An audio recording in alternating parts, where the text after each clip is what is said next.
kayo ha. Ngayon muna, kakausapin ko muna ang isang babae dito na housemate na naging bali-balita ang ginawang pamimigay ng kanyang anak. Gian, kamusta na ang buhay nang wala si Pamela? Nakakamiss, super. Pero okay lang kasi alam ko naman na mabuti siya kung nasun siya at mas nakakatulong siya. We're so proud of you dahil sa ginawa mong pag-abilin kay Pamela at sa iba mong pang mga babies. At ano naman ang nararamdaman mo? Finally, ay nagpaalam ka na sa kanilang lahat. Do you feel incomplete now? Nawala na yung mga babies Hindi. mo?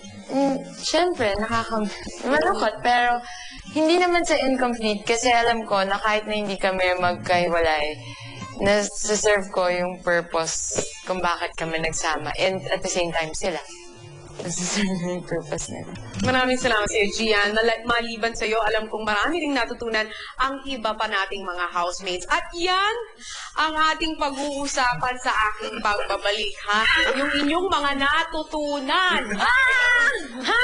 Maraming salamat, housemates.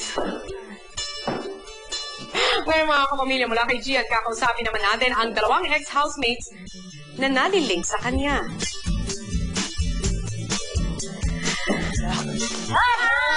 Good evening, Balikbayan housemates!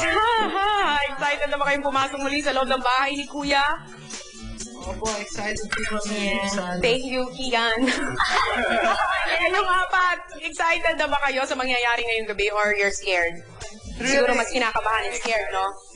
O, pag-usapan muna natin ang kwentuhan sa radio show para hindi muna kayo kabahan. Kian, inamin mong si Gian ay pwedeng maging girlfriend material, ba? Pwedeng-pwede! Sabi mo, kung ikaw ang kung ikaw ang makakabalik sa bahay, ano naman sa tingin mo ang hakbang na gagawin mo para mapalapit ka sa kanya?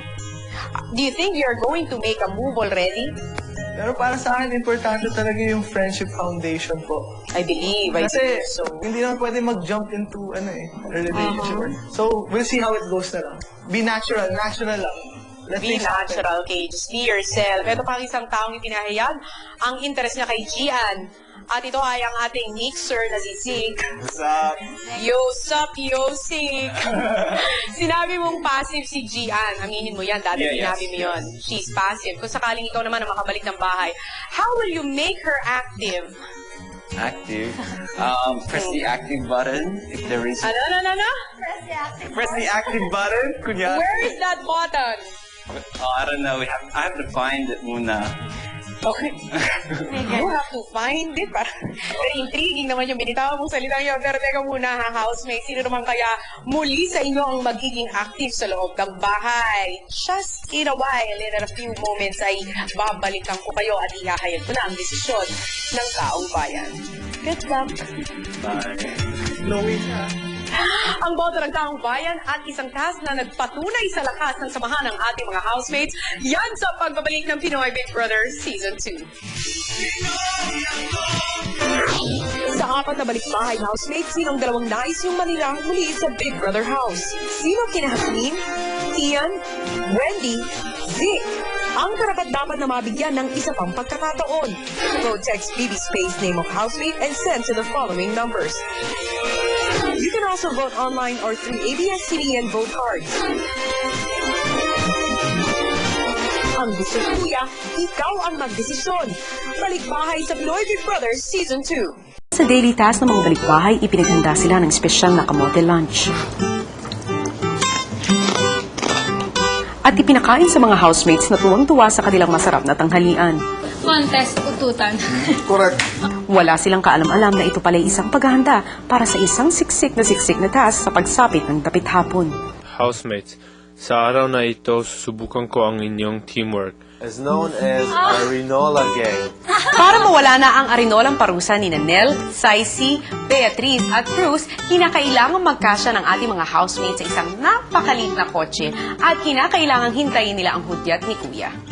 Para di gutumin, nagbaon ng mga housemates ng pagkain at inumin. Ututan na. Palakasan na to. Matira. At kamote pa ang binaon ninyo, hindi naman kaya mabaho ang inyong plano. Ututan edition na.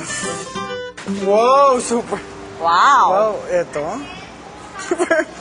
So maliit. Sige, okay lang. Kakasya mo to. 3 guys sa harap and then 1 guy ako dito sa loob and then 3 babae. Sige. Sino una? Hindi ako papasok. Usog! Gian, kantungin mo si... Ako, kay Gina ako. Tatlo lang talaga Tatlong dito. talaga dito. Unless pahiga si Sisi, kawawa naman. Figure out how. Yan. Dito ka sa'yo. Kaya magkasay? Dito ako po. Dito ka upo pa sa akin. Baka pwedeng dun sa... Sabi mo ko. Lagyan mo muna yung Okay ko. Wala pa sa loob. Cody. Okay ka, sa'yo. Okay, ganyan. Kalang tayo. Sardinas. Okay, let's do this! Alright! Sa simula mukhang tuwang-tuwa pa ang mga housemates sa siksikan sa loob ng sasakyan. Sauna. Pero ilang saglit lang ay nagsimula ng mahirapan ang mga housemates. Nahirapan po ako. Pinakamahirap po siguro yung init. Pag di na kaya, sabi lang. Mga bandang tagpas isang oras na po, yun, hindi na po siya ng komportable yung feeling ko. Sinabi ko lang po sana yung best efforts eh. So parang okay lang po sa akin talaga.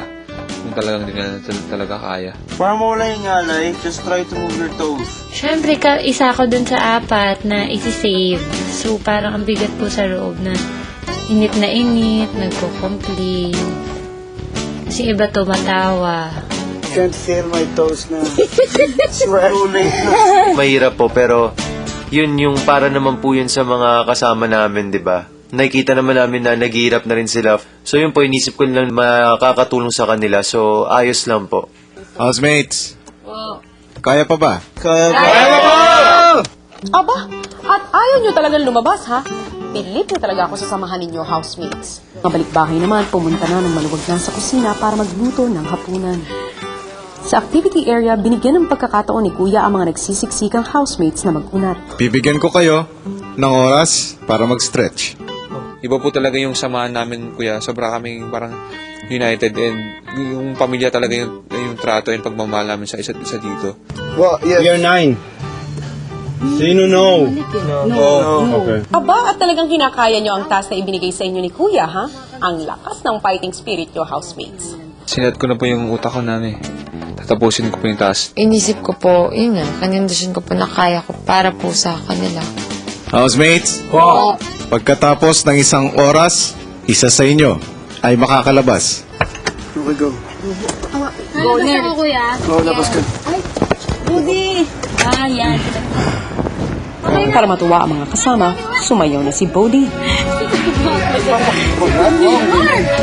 Walang kaalam lang si Bodhi na sinasabayan pala siya ni Kian sa kusina.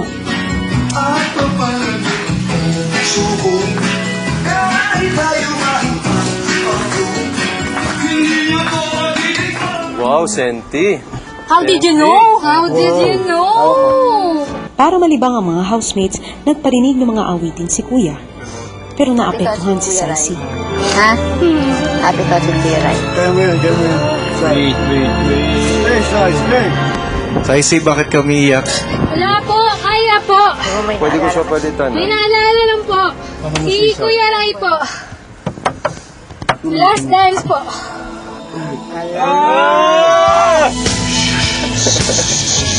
I love you, Wendy! Nang makita ni Kuya na determinado ang ating mga housemates na mawala ang parusa ng Arinola, kanya na ring tinapos ang task. Housemates? Maaari na kayo lumabas. Right, thank you. Thank you for the support, guys. Thank you. No worries. Thank you so much. Grabe po yung teamwork. At saka yung hindi nasali sa Arinola po.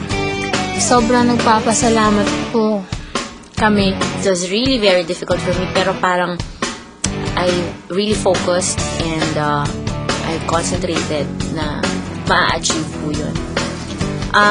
Ayoko pong isuko yung mga ganung bagay, kuya. Masarap po kasi yung feeling na pinaghirapan mo isang bagay na alam mo talaga yung talagang all out ka tapos naging successful ka. Naset lang po talaga namin yung goal na tatapusin po namin yung task. Kahit po sobrang nahihirapan na po. Galing. Galing. Galing. Magaling